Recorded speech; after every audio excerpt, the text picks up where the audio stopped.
Hello everyone, how are you doing? This is MD Tech here with another quick tutorial. In today's tutorial, I'm going to show you guys how to turn on night light on your Chromebook computer.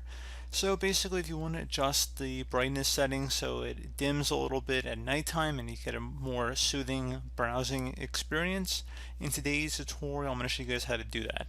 So pretty straightforward process, and we're going to start by selecting the clock in the bottom right corner of the taskbar. So go ahead and left click on that.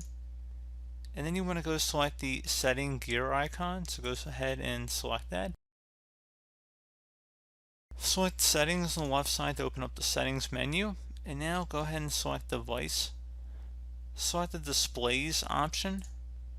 And then underneath night light, where it says make it easier to look at your screen or read in dim light, go ahead and toggle this to the on position. So then there's a scroll bar here that you can actually adjust how bright you want the color temperature to be. So pretty straightforward. You just set it to however is best for you.